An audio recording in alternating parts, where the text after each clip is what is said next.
उसी बातचीत में असद उमर का कहना था कि जब नून लीग को पंजाब के गढ़ में शिकस्त हुई, ऐसी सूरत हाल में शहबाज शरीफ के लिए एतमाद का वोट हासिल करना काफी मुश्किल होगा।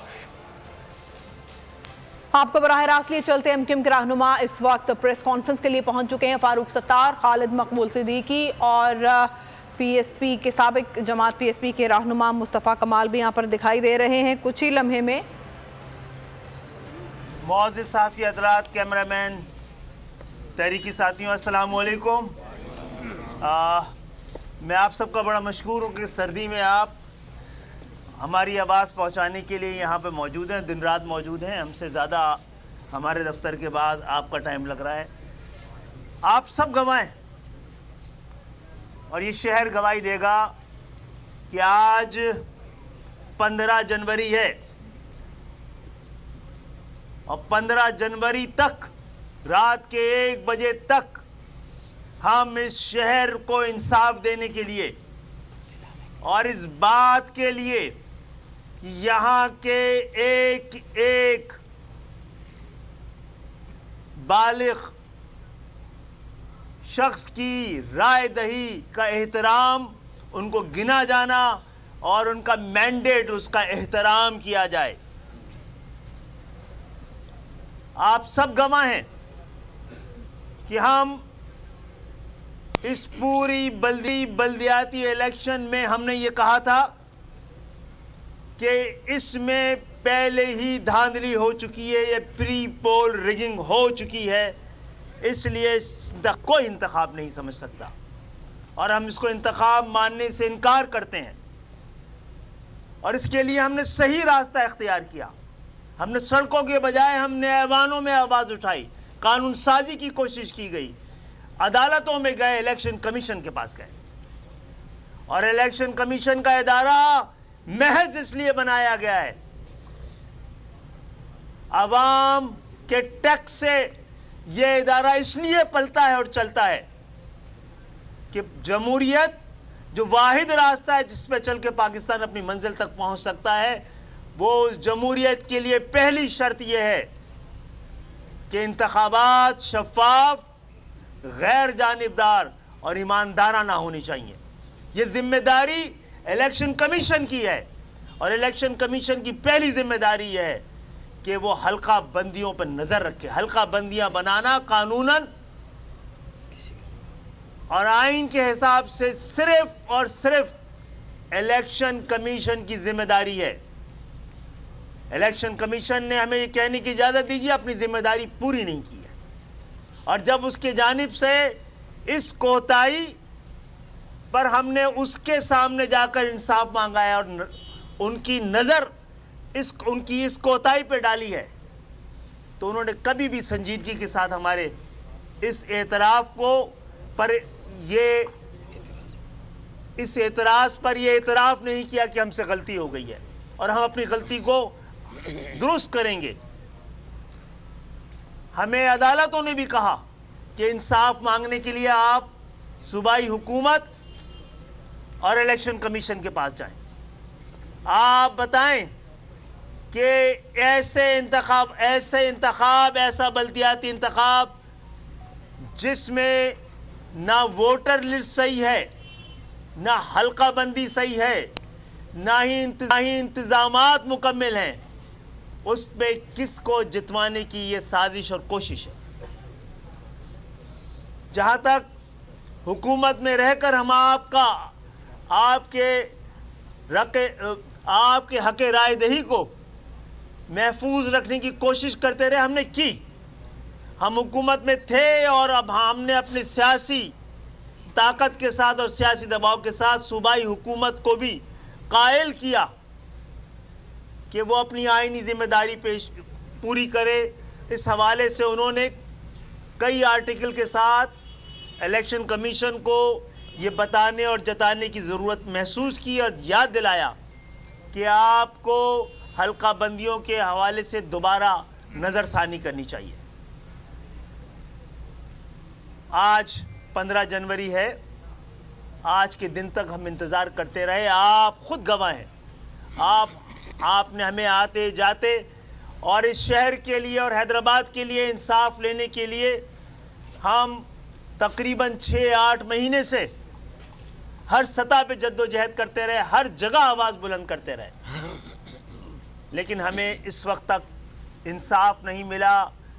हम कराची और हैदराबाद के वोट के एहतराम के लिए जो कोशिशें थी हमारी, वो भी हमें अब कामयाब होती हुई नज़र नहीं आ रही हैं।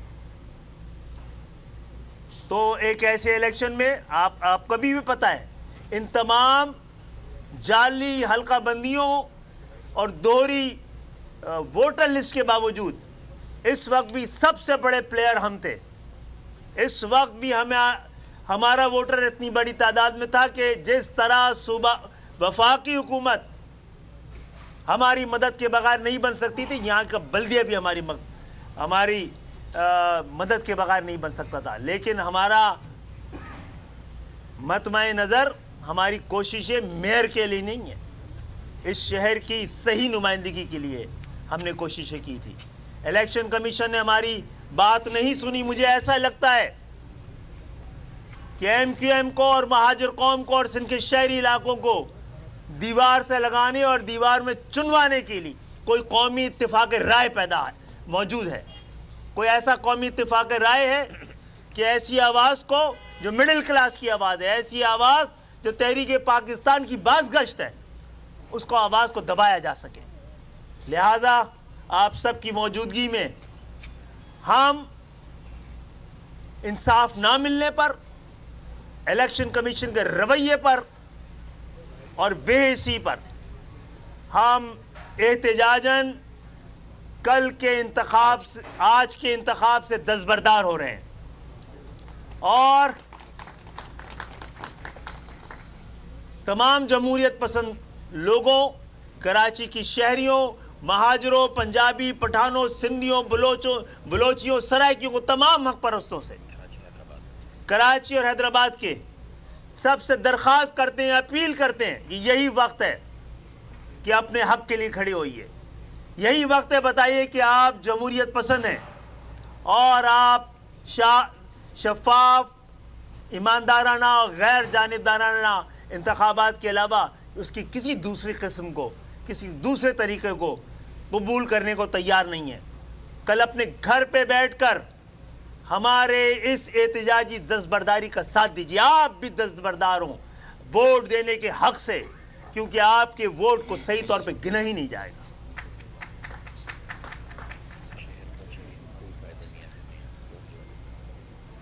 कराची में 18 के इंतखाब गवाह है, जो लोग जीते थे वो हैरान थे और जिन्होंने जितवाया था वो परेशान थे। अब मुझे नहीं पता कौन जितवाना किसको चाहता है। लिहाजा एक ऐसा इंतखाब जिसमें कराची, हैदराबाद के आम फर्द के लिए कुछ नहीं है, एक ऐसा इंतखाब जिसके बतन से जमहूरियत फूट ही नहीं रही है, एक ऐसा इंतखाब जो एक मैंडेट की निशानदेही नहीं कर रहा है, एक मैंडेट को रिफ्लेक्ट ही नहीं कर रहा है, जेन्युइन मैंडेट को। तो हम इस गुनाह में शरीक ना हो। आप सब के मुस्तकबिल, आपके बच्चों के मुस्तकबिल का सवाल है। इससे आपको, आम शहरियों को, इस इंतखाब के समरात से कोई फ़ायदा नहीं, आप तक पहुंचना ही नहीं है समरात। तो मैं दोबारा तमाम लोगों से अपील करता हूं कि जो साजिश है, और इस शहर में हम चाहते थे कि ईमानदाराना इलेक्शन हो, चाहे कोई जीते, जो जीतता हम उसको ही जीता हुआ कामयाब समझते। इंतखाबात में कामयाब होने के लिए कोशिशें करना इस सब का हक है, लेकिन इंतखाबात छीनने की किसी को इजाज़त नहीं दी जा सकती है। तो हम एहतिजाजन दस्तबरदार हो रहे हैं और कल के इंतखाब को, कल के इलेक्शन को हम इलेक्शन तस्लीम करते नहीं हैं। इसके ख़िलाफ़ आवाज़ बुलंद करते रहेंगे। हम जाकर कल से ही अवामी राय को मुज्तमे करेंगे, अपने लोगों को खड़ा करेंगे और बताएंगे कि ये इंतखाब आपके ख़िलाफ़ एक साजिश है। डॉक्टर साहब ये बता दें कि ये आपने ये फैसला जो किया है, इससे ये नहीं कि आपने दूसरों के लिए मैदान जो है वो खुला छोड़ा है। अगर आप रहते इसमें तो फिर मुकाबला तो होता कम से कम ये तो जनाब, जीतना महज अवाम को हरा के जीतना, उसूल हार कर इंतखाब जीतने वाले हम नहीं हैं जनाब। हमने 93 में बाइकाट किया था कौमी असेंबली का, और कौमी असेंबली में एक बंदा हमारा नहीं था, हमारी आवाज़ को फिर भी कोई दबा नहीं सका। और जिन लोगों ने 93 के इंतखाबात में इसके बावजूद हिस्सा लिया वो तारीख का हिस्सा बन गए। जहां से हमने 1,47,000 वोट लिया, कराची के एक नामी गिरामी एहतराम के काबिल जो उम्मीदवार सामने खड़े थे वो 17,000 वोटों से MLA बने। वो असेंबली में जाके एक दिन बात नहीं कर सके। वो वोटों से तो जीत गए लेकिन इखलाक के तौर पे वो हार गए सारे लोग। और अब भी जो लोग इंतखाबात में खड़े होंगे इखलाकी तौर पे वो इंतखाबात हारे हुए लोग हैं। 2000 दूसरा ये है, जो भी अब कराची में मेयर आएगा MQM की खैरात पे आएगा। हमने 2000 जब जमात इस्लामी साजिश का मुकम्मल तौर पे हिस्सा बनी हुई है, उसको पता है, मानते हैं, तस्लीम करते हैं कि जेरीमैंडरिंग हुई है, बदतरीन जेरीमैंडरिंग हुई है, फिर भी इंतखाब में हिस्सा लेना चाहते हैं। हम पहले भी जब MQM नहीं थी, जब ये जमात इस्लामी यहाँ की मेयर बनी है, हमारे आने के बाद कभी नहीं बनी है। कर लें दोबारा आप, यहाँ पे आके हमने आपको मौका दिया ना 2001 में, आप ऐसा कर देते कराची के लोगों के लिए कि हम दोबारा ना आ पाते। जब भी आपके 2 साल दौर के बाद हमारा ये मेयर आया, लोग भूल गए कौन सा मेयर था, उनके फिर इनका मेयर आया, फिर हमारा ये मेयर आया, सब भूल गए। आप बताइए कराची की किस दौर की लोग निशानदेही करते हैं? कौन सा दौर था जिसमें दुनिया कह रही थी कि कराची तरक्की कर रहा है? MQM को दौर था या कोई और दौर था? इससे पहले भी जिस दौर में 28 साल के एक मेयर ने तमाम तर नामसाइद हालात और उसके बावजूद वर्ल्ड बैंक से पहला मास ट्रांजिट पूरे साउथ ईस्ट एशिया के हमारे दौर पे बनाया। तो जनाब, आप हमारा इंतज़ार कीजिए, ये इंतखाबात और इसके नताइज ये शहर कबूल नहीं करेगा।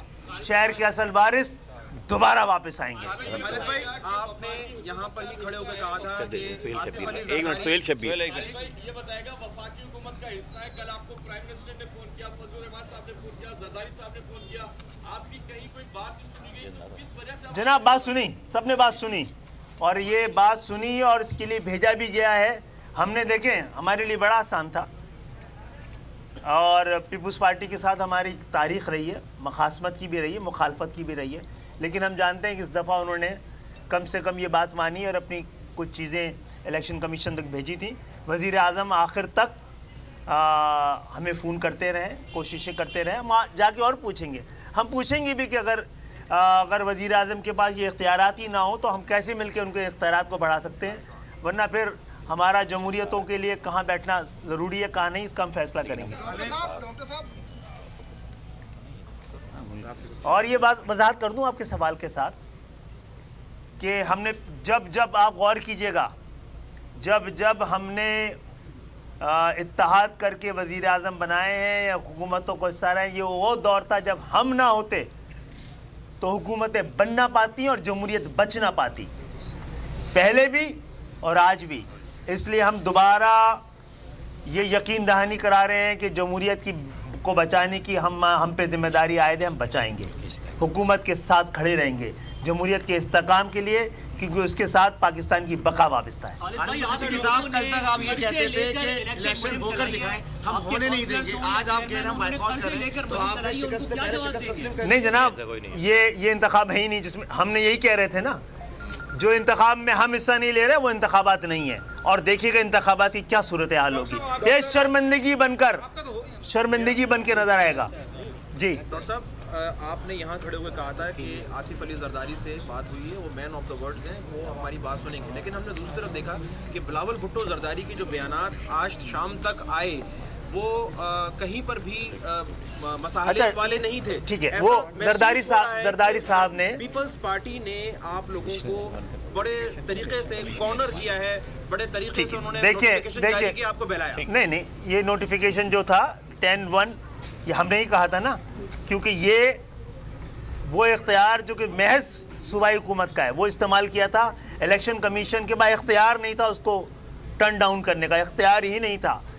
जरदारी साहब ने ये भी इलेक्शन कमीशन को भिजवाया, और फिर जो इस वक्त हालात हैं वो भी 34 है क्या जी, 34 सेक्शन 34 भी किया ना, 2 हाँ, यानी कि उन्होंने अपने हिस्से का काम किया। असल काम करना था इलेक्शन कमीशन को, उसने नहीं किया है। ये एहतजाज भी उसके ख़िलाफ़ है। और हमारे तमाम तर जो हमारे एहतजाज है, हमारा जो एतराज़ है, जो हमारे इख्तलाफात हैं, उसके बावजूद हम मौजूदा हुकूमत के साथ खड़े रहकर इस मुश्किल वक्त में, जब मईशत भी बड़े निशाने पर है, पॉलिटिकल स्पेस भी और फाइनेंशियल स्पेस भी कम होती जाती है, सुकड़ती जा रही है, हम ब्लैकमेल नहीं करेंगे किसी को। इसलिए हम कह रहे हैं कि हम साथ देंगे और ये इंतखाबात एहतजाजन दस्तबरदार हो रहे हैं ताकि सही चेहरा दिखाया जा सके। मुझे अल्फाज भी सही नहीं, तो आपकी बात नहीं मानी। बहुत दिनों से आप लोग कोशिश कर रहे थे, नाला आप पीपल्स पार्टी से भी दिखाई नहीं देते, तो क्या इत्तेहाद से अलग होंगे? और अब पीपल्स पार्टी के साथ वर्किंग रिलेशनशिप आपका कैसा रहेगा? देखिए, तो बाइकआउट नहीं किया आपने, किसका दबाव हो सकता था? आपका ही होगा यार। वैसे हमें बताइए कौन दबाव डाल सकता था इस वक्त?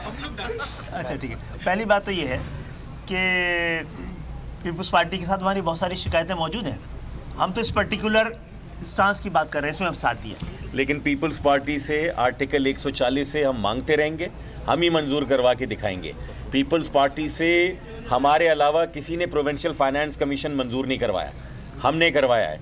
यहाँ के कराची, हैदराबाद, सिंध के शहरी इलाकों का प्रोविंशियल फाइनेंस कमीशन के डिविजिबल पूल के हिसाब से 10% उनकी आमदनी के हिसाब से हिस्सा हमने मंजूर करवाया है। ये सारी बातें बता रही हैं कि एमक्यूएम ने ये काम एमक्यूएम के कारकुनान के लिए या मुहाजिरों के लिए नहीं, बल्कि इन शहरों में रहने वाले हर आदमी के लिए क्या है, शहरी सिंध के लिए क्या है। ये फरमा दीजिएगा कि आज कारकुनान के लिए जो है वो आज कारकुनान के लिए आप क्या हिदायत देंगे?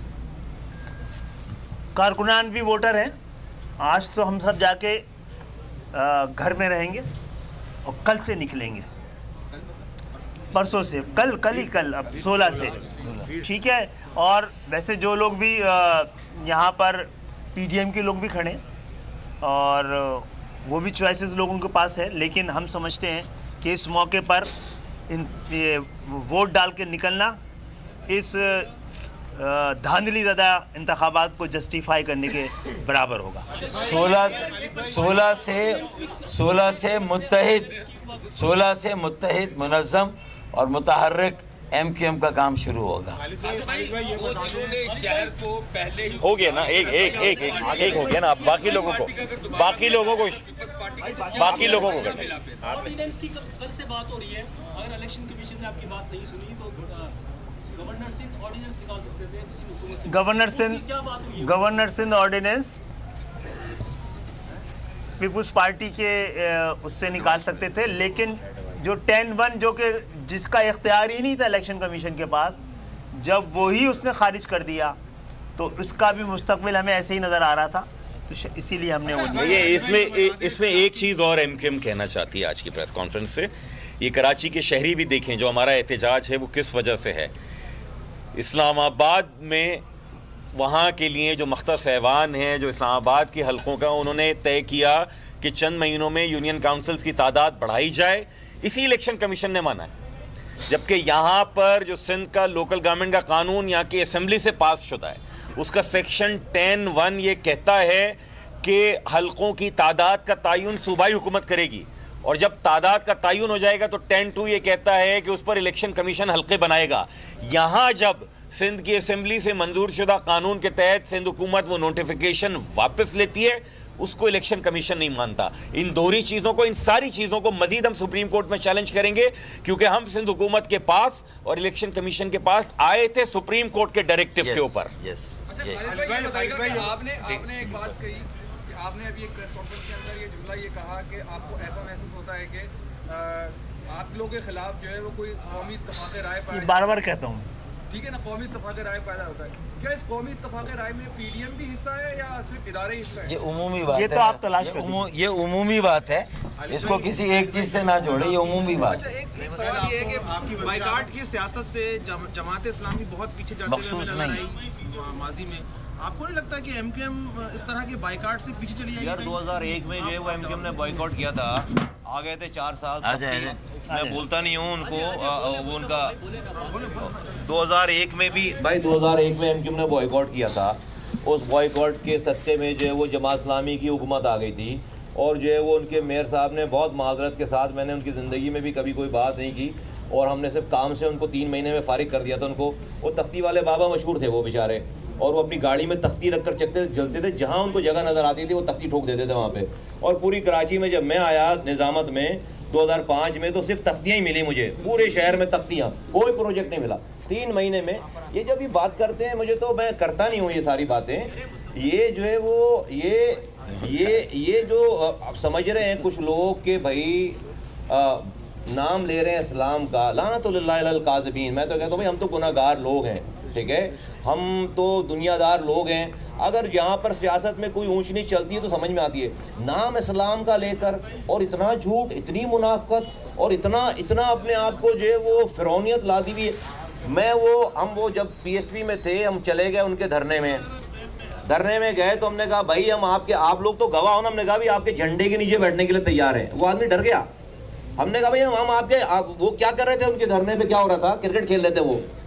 20 दिनों तक उनको पीपल्स पार्टी ने लिफ्ट ही नहीं कराया, वो क्रिकेट खेल रहे थे, फूड फेस्टिवल लगा रहे थे। हमने बोला यार चलो कुछ भी लोग हैं शहर के लिए बैठे हुए, चलो भाई। मैं पूरी अपनी कैबिनेट लड़के लेकर चला गया वहां। हमने कहा भाई आपके पास लड़के नहीं है, हम आपके झंडे के नीचे बैठने के लिए तैयार हैं। ये रिकॉर्ड पे बात है सारी। वो बंदा डर गया कि यार ये वाकई आना जाए यहाँ पर, पता नहीं उसको किसने 16 अभी नसीब में उनके भी नहीं है, सारी इन्वेस्टमेंट ज़ाया होनी है।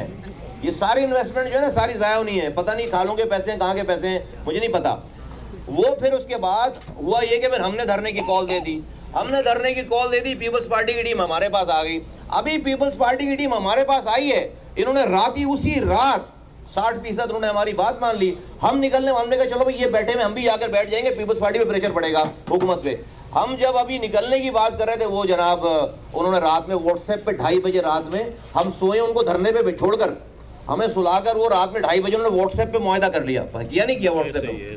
सुबह उठने से पहले 8 बजे जो, क्यों कि कोई और इसका जो है वो क्रेडिट। तो ये इस तरह की बददियानती करते हैं और इस्लाम का नाम ले। तो आपने जो सवाल किया, 2001 में एमक्यूएम के बॉयकॉट की वजह से वो मेयर बने थे, 5 सालों तक खूब जितने उन्होंने जो लगा दिए बैनर, शुक्रिया उन साहब का नाम लिखकर, जो मेयर थे उनका शुक्रिया फलां साहब, और शाबाश खुद ही कर रहे हैं, खुद ही शाबाशी दे रहे हैं अपने आप को। पूरे शहर में शाबाश और शुक्रिया के बैनर लग गए।